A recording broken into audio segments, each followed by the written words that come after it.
मैं कोशिश कर रहा हूँ कि मैं कुछ बन जाऊं हाँ। ताकि मैं समाज के लिए कुछ हाँ, कर सकूं। हाँ, हाँ। आपके पास अगर पैसे हैं, पैसे किसी को देने के बाद वो कम हो जाएगी। खाना है शायद देने के बाद कम हो जाएगा, जमीन है देने के बाद आपके पास कम हो जाएगी। लेकिन नॉलेज एक ऐसी चीज है, हाँ, हाँ। आप जितना बांटोगे वो उतनी बढ़ेगी। बढ़ेगी। एग्जैक्टली। तो जब तक आप जिंदा हो, हाँ। You have to fight, you have हाँ, टू स्ट्रगल। घर ही आपणच पिया घर में हम ही पिए हैं, हम ही सब कुछ है। कोई बिजनेसमैन होने के बावजूद पॉलिटिशियन भी बन रहा है। हाँ। मल्टीटास्किंग लोग होते हैं। Yes. I am trying to be one of them. अगर मैं कुछ कर पाऊँ उन बच्चों के लिए, तो मैं समझता हूँ कि मेरे साथ साथ मेरे बच्चे भी ज्यादा खुश होंगे और उनको अभिमान होगा कि उनकी पिताजी ने वो बच्चों के लिए कुछ किया है। नमस्कार, या विशेष पॉडकास्टमध्ये तुम्हा सगळ्या रसिक प्रेक्षकांचं मनापासून स्वागत. खरं तर आज एका अशा व्यक्तिमत्वाबरोबर आपण बोलणार आहोत ज्यांना अख्खं सोलापूरच काय अख्खा महाराष्ट्रही ओळखतो. त्यांना सोलापूरकर नवीन नाहीयेत आणि सोलापूरकरांना ते नवीन नाहीयेत. स्वागत करूयात फारुख शाब्दी सरांचं. सर, तुमचं मनापासून स्वागत आहे या पॉडकास्टमध्ये. खरं तर आत्ताच म्हटल्याप्रमाणे राजकारणापासून ते समाजकारणापर्यंत खरं तर समाज सेवेपासूनच तुमची सुरुवात झाली. ह्या सगळ्या पातळ्यांवरती लोक तुम्हाला ओळखतात. तुमचं कामच तितक्या ग्राउंड लेवलवरती आहे. पण असं म्हणतात ना की आपला नेता असेल किंवा आपल्या आवडता अभिनेता अभिनेत्री असेल, ह्या मंडळी किंवा ही मंडळी घरात नेमकी कशी वागत असतील किंवा ही खरी कशी असतील, कशी त्यांचं रुटीन कसं असेल, ह्याची एक उत्सुकता सर्वसामान्य माणसांना कायम असते. तर आज ह्या पॉडकास्टमध्ये आपण खरं तर फारुख शाब्दी सर नेमके कसे आहेत वैयक्तिक आयुष्यामध्ये याबद्दल गप्पा मारणार आहोत. त्यामुळे पुन्हा एकदा तुमचं सगळ्या ह्या पॉडकास्टमध्ये स्वागत आहे. मला विचारायला आवडेल की तुम्ही समाजसेवेपासून सुरुवात केली की एक समाजाविषयीची तळमळ असणारा एक युवा कार्यकर्ता, ते एका राष्ट्रीय पातळीवरच्या पक्षाचा जिल्हाध्यक्ष होण्यापर्यंतचा हा सगळा तुमचा प्रवास आहे. पण ह्याच्यामध्ये सुद्धा अनेक टप्पे असतील. त्याच्यामध्ये तुमचं वैयक्तिक आयुष्य सुद्धा असेल आणि तुमचं सामाजिक आयुष्य सुद्धा असेल. तर हे बॅलन्स करताना खूप तारेवरची कसरत करायला लागते ह्याची मला पूर्ण कल्पना आहे. आज आपण गप्पा मारणार आहोत ते तुमच्या वैयक्तिक आयुष्याबद्दल. मुळात फारुख शाब्दींना काय आवडतं, कुठल्या विषयांमध्ये जास्त करून रुची आहे समाजकारण आणि राजकारण वगळता? First of all thank you so much कि आप यहाँ आए और you are willing to take my interview और टॉक शो करना चाहते थे मेरे साथ। हालांकि मैं इतना बड़ा नेता पुडारी मैं अपने आप को तो समझता नहीं और नहीं मैं जस्ट अ स्ट्रगलर। मैं कोशिश कर रहा हूँ कि मैं कुछ बन जाऊं ताकि मैं समाज के लिए कुछ कर सकूं। तो अभी जो आपका सवाल था कि besides of politics and social life मेरा क्या बैकग्राउंड रहा है, मैं मेरा बचपना चाइल्डहुड माय हॉबीज। तो let me tell you one thing कि since childhood I was an average student. School मतलब ठीक ठाक था। मैं फेल नहीं होता था, बट मैं इतना ब्राइट स्टूडेंट भी नहीं था, इतना एक्स्ट्राऑर्डिनरी था। ओके सेटिस्फैक्टरी स्टूडेंट था। I was very obedient. मैं मेरे माता पिता की बातें सुनता था और मैं मेरी फैमिली में सबसे बड़ा हूँ। थोड़ा सा बचपन से ही मुझे जिम्मेदारी का एहसास हो गया था। हमारे पिताजी is a very hard working man. Was नहीं बोल सकते, वो आज तक after retirement at this age also आज भी वो हमसे ज्यादा काम करते हैं और मेहनत करते हैं। तो स्टिल वर्किंग। तो वो काम के सिलसिले में ज्यादा हमारे बीच नहीं रहा करते इन चाइल्डहुड। वो काम के लिए विदेशों में बाहर गांव जाना आना उनका ज्यादा लगा रहता था। तो शायद बचपन से ही थोड़ा जिम्मेदारी का एहसास हो गया था। तो हमारी मम्मी ने हम लोग को अच्छे से पाले, हमारे पिताजी ने बहुत अच्छी परवरिश हमको सीख दी और जो लेसन्स दिए हम लोग आज उसी को फॉलो करते हुए हम लोग वो कर रहे हैं। तो school college life was okay, इतना कुछ वो नहीं था। But in school I was a very good cricket player. हाँ, मैं स्कूल टीम का कैप्टन भी रहा हूँ। सीजन बॉल प्ले में हम लोग का वो खेलते थे। तो मैं अच्छा क्रिकेटर हूँ, I can still play cricket. तो मेरा शौक अगर आप पूछेंगे तो इन गेम्स आई लव क्रिकेट।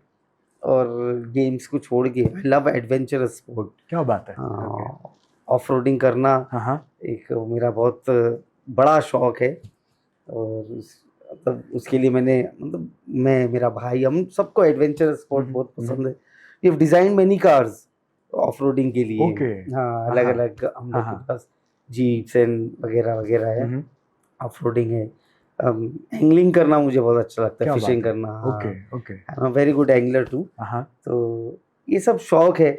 इसके अलावा अगर आप पूछोगे इन लॉन्ग टर्म, बचपने से ही हाँ बचपने से ही सिंस चाइल्डहुड मुझे पैसे कमाने का एक पैशन है। अच्छा। हाँ, मैं जब स्कूल में था आई स्टिल रिमेम्बर, जब भी एक स्कूल में टास्क दिया जाता है ऐसे राइटिंग का, हाँ right an essay on so and so topic. Correct correct.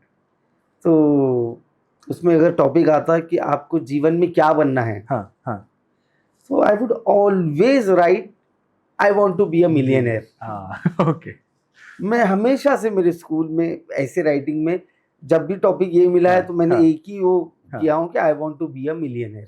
बचपन से तो यही बचपन सपना से, था। और इवन वो टीचर स्कूल में पढ़ा दी थी और इसे बुक जब रहती हाथ में तो नोट का बंडल कैसे काउंट करते हैं, तो मैं वो काउंटिंग ही करता रहता स्कूल में। तो एक ठीक है ना, अच्छा शौक है। तो बिजनेस फैमिली से बिलोंग करने का एक ये बेनिफिट भी दिमाग में वही घुसा हुआ था। कुछ टाइम तक इन माय 5th और 6th स्टैंडर्ड में जब था तो मुझे क्या पता कैसे मतलब मुझे मैंने बहुत अच्छा पढ़ लिया रहूँगा। In science I score 25 out of 25। Okay. जब 25 मार्क्स का पेपर था, यूनिट टेस्ट था, तो मुझे क्या पता एक वो चढ़ गया कि मैं डॉक्टर बनना चाहूँगा। अच्छा मुझे डॉक्टर बनना चाहिए। तो वो मेरी एक दिमागी फितूर था। तो हमारी स्कूल में वोकेशनल गाइडेंस टेस्ट होता है। वो टेस्ट वो आपसे ऐसे लिया जाता है कि वो अंदर से निकल जाता है कि whether what you want to become you can be और not, you are capable of being that thing. क्योंकि उसमें बैकग्राउंड चेक्स हो जाते हैं, अपना करंट सिचुएशन चेक हो जाती है। वो एक पैटर्न है वो टेस्ट का। तो when I give those exams, teacher ने मुझे बुलाई, जो एग्जाम की कोऑर्डिनेटर थे वो रिजल्ट्स के टाइम मुझे बुलाया उन्होंने।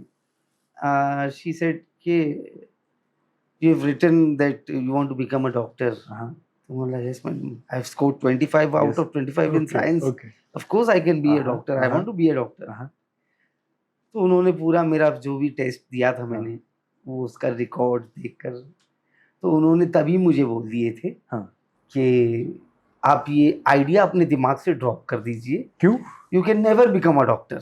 ओके, ऐसा क्या होना? हाँ, तो वो चीज मतलब आई स्टिल अप्रिशिएट वो किस्म के है ना, वो तरीके की गाइडेंस हमारे पास होना चाहिए।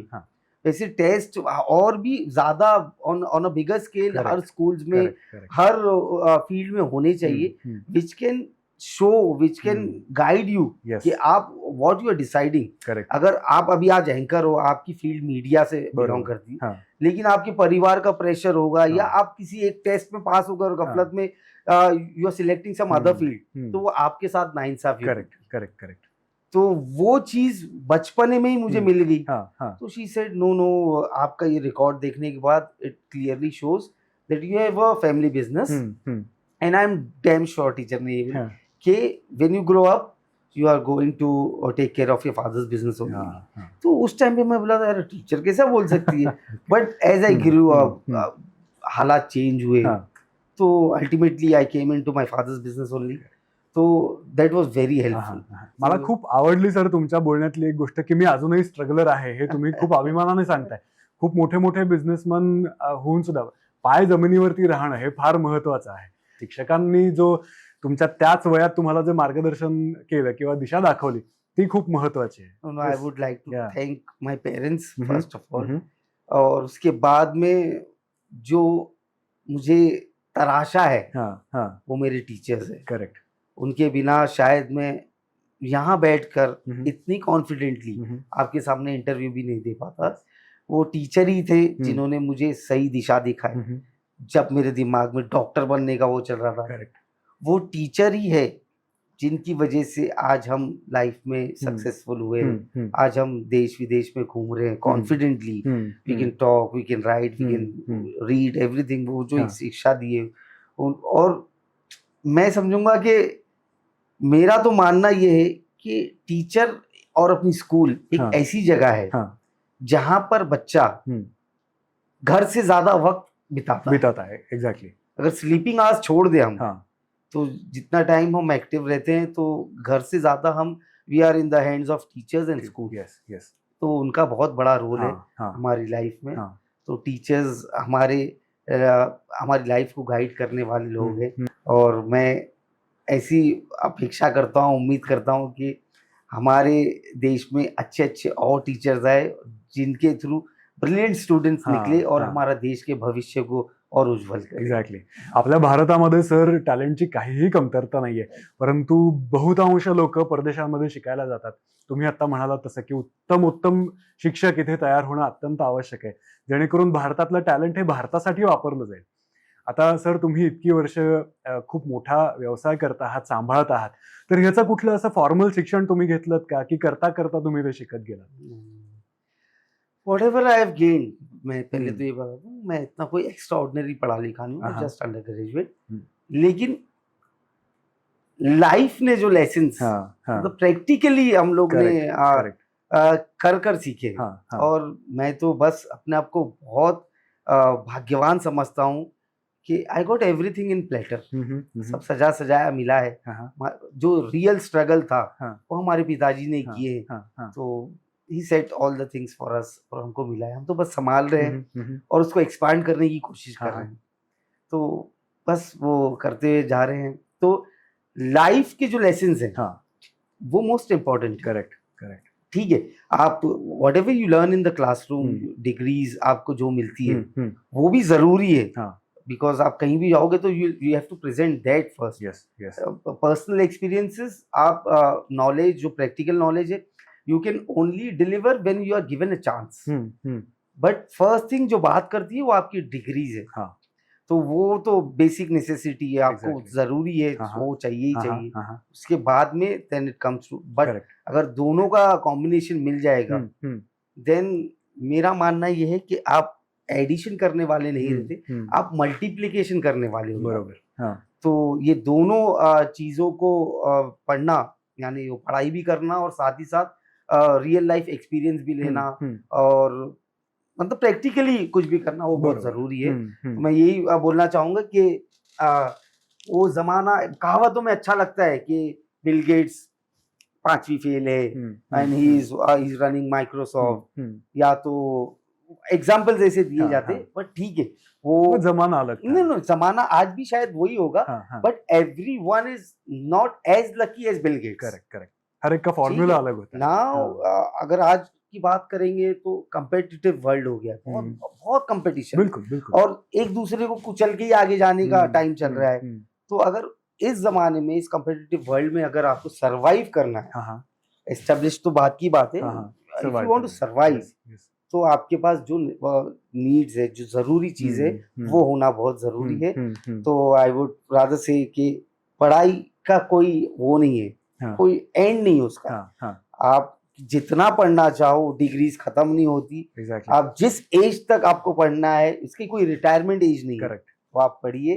तो और पढ़ने से नॉलेज बढ़ता है, और पढ़ाई की नॉलेज एक ऐसी नॉलेज है जो कभी चोरी नहीं हो सकती। वो एक ऐसा ट्रेजर है, मल्टीप्लाई होती है। हाँ, नहीं, बट जो नॉलेज आपको भी मिल रही है, वो कोई भी बंदा, आज इतने स्कैम्स हो रहे हैं, साइबर स्कैम्स, कोई आपसे ओटीपी मांग के आपकी डिग्री ले सकता है क्या? आपकी नॉलेज ले सकता है? आपने बैंक में पैसे रखे, बैंक फ्रॉड हो जाती है, बड़ी बड़ी बैंकें वो हो जाती है, स्कैम हो जाते हैं, उसमें आपके पैसे जा सकते हैं, बट आपकी नॉलेज आपके पास ही रहेगी। और जो एक ये ऐसी चीज है नॉलेज, आपके पास अगर पैसे हैं, किसी को देने के बाद वो कम हो जाएंगे, खाना है शायद देने के बाद कम हो जाएगा, जमीन है देने के बाद आपके पास कम हो जाएगी, लेकिन नॉलेज एक ऐसी चीज है, आप जितना बांटोगे वो उतनी बढ़ेगी। एग्जैक्टली, उसमें कमी नहीं होगा। तो नॉलेज इज द पावर। तो नॉलेज होना बहुत जरूरी है, उसके साथ साथ प्रैक्टिकल एक्सपीरियंसेस आपके होना चाहिए। हर किसी के लाइफ में एक ऐसा टर्निंग पॉइंट होता है जो उनके लिए बहुत ज्यादा इंपॉर्टेंट रहता है। तो आपके जिंदगी में ऐसा कौन सा टर्निंग पॉइंट था कि तब से कुछ अलग ही टर्न आपको मिला और जिंदगी खुशहाल हो गई, या रास्ते पे आ गई बोले तो ऐसा हो सकता है? नहीं नहीं नहीं, देखिए जिंदगी से कोई रिग्रेट तो नहीं है। हाँ। आज मैं सांस ले रहा हूँ, अगर इफ आई एम अलाइव, तो यही खुशहाल पल है। एग्जैक्टली। आज हम जिंदा है, आज हम तंदुरुस्त है, तो ये मोस्ट इम्पोर्टेंट है। Correct correct. और लाइफ में अप्स एंड डाउन्स तो आते ही रहते हैं। तो कोई ऐसा एक पॉइंट मैं स्पेशली वो नहीं कर सकता कि हाँ ये बोल सकता हूँ कि लाइफ बहुत बम्पी राइड वाली रही है, क्योंकि हम बिजनेस में होता है normally, and we are risk takers. हम लोग नॉर्मल बिजनेस नहीं करते, हम लोग रिस्क लेते हैं। तो रिस्क लेने वाले कारोबार में तो वो होता ही है। तो ऐसा कोई स्पेशल एपिसोड नहीं रहा है, ऐसे कई सारे एपिसोड हुए लाइफ में कि यार ये ना होता तो अच्छा होता, ये हो जाता तो ऐसा होता। तो ठीक है, जब तक लाइफ चल रही है, every day it's new turn, new experience. तो जब तक आप जिंदा हो, you have to fight, you have to struggle. आज आपके पास सब कुछ है, but still you want something more. Correct. तो ये तो इंसान की जो भूख है वो नेवर एंडिंग है। तो हर दिन कुछ भी हो सकता है। ऊपर वाले से यही दुआ करें कि हर दिन अच्छा जाए और संतुष्टि होना चाहिए। अच्छा गया वो भी ठीक, नहीं गया वो भी उसका कोई प्लान होगा। उसमें भी हमारी कोई अच्छाई या बेहतरी है, हमको उसमें वो खोजना चाहिए। एग्जैक्टली। जो भी हमारे साथ नेगेटिव थिंग्स होती है, हमें उसमें अच्छा ही ढूंढना चाहिए कि अगर ये नहीं हुआ है तो जरूर इसमें कुछ हो सकता। तो हम तो यही सोचते हैं कि आई रोजी गई बला। अच्छा। तो जो आया वो रोजी थी हमारी नसीब की, और जो चला गया वो बला थी, वो चली गई। क्या बात है। तो आई रोजी और गई बला वाले कॉन्सेप्ट पे हम लोग काम करते हैं और जिंदगी। वाह वाह, क्या बात आहे सर. आपण म्हणतो ना की प्रत्येक माणसामध्ये भले तो काहीतरी निगेटिव्ह विचार करणारा असेल, पण त्याच्यामध्ये पण काहीतरी चांगुलपणा असतो. त्या चांगुलपणावरती विश्वास ठेवून आपण त्याच्याकडून आपल्याला काय हवंय ते काढून घेतलं तर मला वाटतं की गोष्टी खूप सुरळीत होतात. नवीन जे मुलं जी आहेत आत्ताच्या पिढीतली, ज्यांना व्यवसायात आता यायचंय, तर सगळ्यात महत्वाचा म्हणजे पेशन्स. त्याच्याशिवाय काही आयुष्यात होऊ शकत नाही, आणि तो पेशन्स कुठेतरी कमी होत चाललाय असं आपल्याला बघायला मिळतं.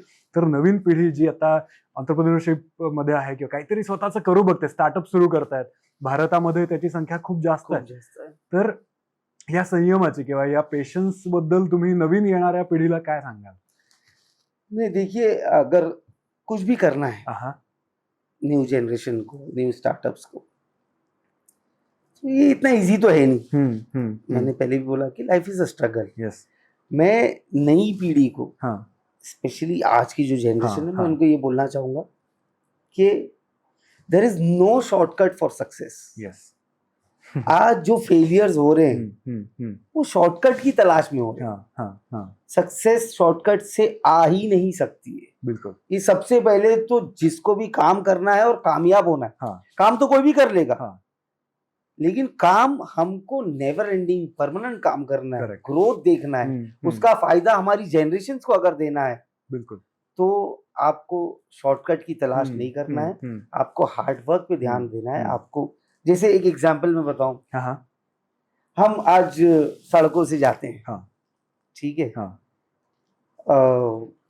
उस पे लिखा हुआ आता है इनकन्वीनियंस रिग्रेटेड, रोड खुदा हुआ होता है, लेकिन वो टेम्परेरी हमारे लिए वो है इनकन्वीनियंस। Correct correct. लेकिन जब वो रोड बन जाता है तो उसी रोड पर हम 100 की स्पीड में गाड़ी चलाते हैं। एग्जैक्टली।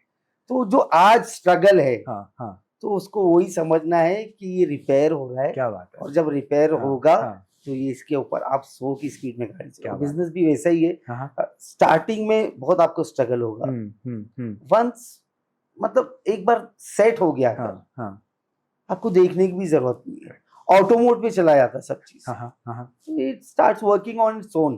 करेक्ट। तो एक टीम हो जाती है, आपके मैनेजर्स हो जाएंगे, आपका स्टाफ हो जाएगा, आपको सिर्फ सुपरवाइज करने के लिए रहना होता है। तो तब तक वेट करना चाहिए। आपने जैसे बोले पेशेंस, करेक्ट। तो शॉर्टकट नहीं करना है तो उसके लिए भी पेशेंस चाहिए। बिल्कुल, क्योंकि जिसको पेशेंस नहीं होता वही शॉर्टकट ढूंढता है। और शॉर्टकट में सिर्फ डेड एंड है।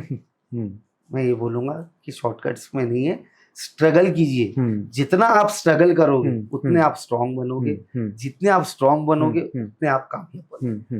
नक्कीच. मेरा vision आहे. खरं तर तुम्ही मला ऐकायला फार आवडतं, इतकी छान छान उदाहरणं सुद्धा देता आहात. तर पुन्हा एकदा तुमच्या वैयक्तिक आयुष्याकडे वळायला मला आवडेल की लहानपण तुमचं फार छान गेलं, उत्तम संस्कार तुमच्यावरती झाले. खरं तर तुम्ही इतके जास्त लोकांमध्ये असता, सातत्याने लोकांशी, वेगवेगळ्या वयोगटातल्या लोकांशी तुमचा सातत्याने कनेक्ट असतो. वैयक्तिक आयुष्यासाठी, स्वतःच्या आवडीनिवडींसाठी वेळ मिळतो की नाही? अब ये क्वेश्चन अगर आप मेरी वाइफ को पूछेंगे तो मैं समझता हूँ कि इसका सही जवाब सही आपको जवाब मिलेगा. मिलेगा, बिल्कुल. बट स्टिल ये मैं ही हूँ जिसने ये लाइफ को सिलेक्ट किया. No one forced me. Yes. ना मेरे परिवार की तरफ से कोई प्रेशर था, हम्म. ना मेरे अंदर ही एक वो था कि यार दुनिया में अगर आए हैं तो कुछ करके जाना करके चाहिए. जाना है. मेरा एक ही मकसद है. लोग सोचते होंगे कि यार सब तो है, ठीक ठाक है, कारोबार भी कर रहा है, सब तो है, in the sense I am very happy. Yes. मेरे पास बहुत लोगों से बहुत चीज कम है, but still I don't mind what I have. मेरे पास जो है मैं उसमें सेटिस्फाइड हूँ. और मुझे खुशी है कि भाई मेरे हार्ड वर्क से और जायज हलाल काम करके मैंने कमाया. तो I am happy with that. फिर भी लोग सोचते होंगे कि यार ये क्यों कर रहा है इतना. It is not easy to manage 2-3 things at the same time. आप बिजनेस मैनेज करो, फैमिली मैनेज करो, आप पॉलिटिकल लाइफ मैनेज करो. मेरा खानदान भी बहुत बड़ा है, तो but still I am doing. तो लोग सोचते हैं यार क्यों कर रहा है. लेकिन मैं आपको आज बताना चाहूंगा, मेरा एक सपना है. मैं चाहता हूं कि जब मैं इस दुनिया से जाऊं, जब मैं मरूं, तो सब अंत यात्रा निकलती है, आपने देखे होंगे. तो मुस्लिम में उसको जनाजा बोलते हैं. अच्छा. जो उसको लेके जाते हैं. तो मैं ये चाहता हूँ कि मैं मेरे जीते जी कुछ ऐसे काम कर जाऊं कि जब मैं मरूं और मेरा जनाजा निकले तो उस जनाजे पर बड़े बड़े बम्बू लगना चाहिए. मतलब वो छोटा होता है, 3-4 लोग एक टाइम पर कंधा दे सकते हैं. तो अगर लोग ज्यादा होते, ऐसे काफी सारे लोग गए हैं, रुखसत हुए इस दुनिया से, जिनके जनाजों पर बम्बू लगे. अच्छा. वो इसलिए लगाते क्योंकि पब्लिक ज्यादा होती है. अच्छा. तो ज्यादा पब्लिक को चांस मिले कंधा देने के लिए. तो मैं भी यही चाहता हूँ कि मैं जब मरूं, मैं जब इस दुनिया से जाऊं, तो मेरे जनाजे पर भी बम्बू लगना चाहिए और इतनी पब्लिक आना चाहिए ताकि जो मुझे नहीं भी जानता था वो उस जनाजे को देखकर पूछे यार ये कौन था, कौन मरा है.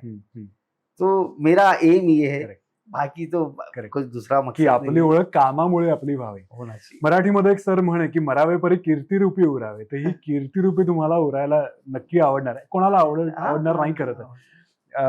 आपल्या स्वतःपेक्षा सुद्धा आपलं काम मोठं व्हावं किंवा आपल्या हाताखालून तयार झालेली माणसं आपल्यापेक्षाही मोठी व्हावी, हे एक कायम एक चांगली भावना आपल्या नेहमी मनात असते निश्चितपणे. मी मगाशी म्हणलं तसं की पण ह्या सगळ्याचा बॅलन्स मात्र करायला लागतो. आपण ऑफिसमध्ये पीए ठेवू शकतो किंवा असिस्टंट ठेवू शकतो, घरी नाही ठेवू शकत. हा बॅलन्स कसा करायचा? घरी आपणच पीए है. घर में हम ही पीए है, हम ही सब कुछ है. तो ठीक है. लेकिन देखिए जब आपको करना है तो ऑटोमेटिकली रास्ते निकल जाते हैं. ऐसे कई सारे एग्जाम्पल हैं. Farooq Shah is nothing. लोग ऐसे ऐसे आज वो स्टेज पर चले गए जिनके पास they don't even have a second. मतलब ग्लोबली उनके कारोबार चल रहे हैं. वो आज इंडिया में रात हो गई तो उनकी ऑफिस कहीं पर है, कनाडा में है, यूएस में है, तो वहाँ सुबह हो जाती है. तो वो लोग उसको भी बैलेंस करते हैं. कोई टीचर होने के बाद भी वकील भी बन रहा है. कोई बिजनेसमैन होने के बावजूद पॉलिटिशियन भी बन रहा है. तो मल्टीटास्किंग लोग होते हैं. I am trying to be one of them. मैं भी कोशिश कर रहा हूँ. मैं हर चीज में मैं यही बोलना चाहूंगा कि जैसे मैंने स्टार्ट में बोला आई एम अ स्ट्रगलर. तो I am trying to learn in everything. तो बस हो जा रहा है इसमें. मैं ये बोलूँगा कि मेरा परिवार भी बहुत समझदार है। Hmm, they are also accepting me the way I am, और वो लोग भी मुझे स्पेस दे रहे हैं और मुझे ये काम करने की इजाज़त दे रहे हैं। माय पब्लिक, माय वोटर्स इन हाँ, माय कॉन्स्टिट्यूएंसी, हाँ, वो भी थोड़ा-सा मेरे साथ लीनिएंट है कि sometimes if I am not available also to my workers और कार्यकर्तास, तो वहाँ से भी मुझे थोड़ी-सी रियायत छूट मिल जा रही है। तो ऐसे ही हर फील्ड में वैसे ही मैं भी कोशिश करता हूँ कि मैं हर जगह अवेलेबल रहूँ, but as a human being it is not possible सब जगह रहना करना। तो सबकी रज़ामंदी से, सबके एफर्ट से, सबके साथ से इट हैज़ बिकम पॉसिबल। और बस मतलब अब सीख गए हम लोग, अब मैनेज करना सीख गए, और सीख नहीं भी गए अगर, सब लोगों को पता चल चुका है कि ये ऐसा ही है, इसके साथ ऐसा ही रहना है करके, और वैसे ही रहेगा। नहीं यार, ये एक चीज है जिसके लिए मैं अपने आप को रिग्रेट करता हूँ कि आपसे होगा या नहीं होगा, दैट इज डिफरेंट, लेकिन आपको जो करना है उसका प्रयास आप करते हो या नहीं, उसका प्रश्न आप उठाते हो या नहीं, वो जरूरी है। द फ्यूचर इज योर्स, आने वाला कल आप लोग का है। ये टाइम बहुत प्रेशियस है, ये चला जाएगा तो ये वापस नहीं मिलेगा। बिल्कुल बिल्कुल। If you want to be successful, you have to be committed.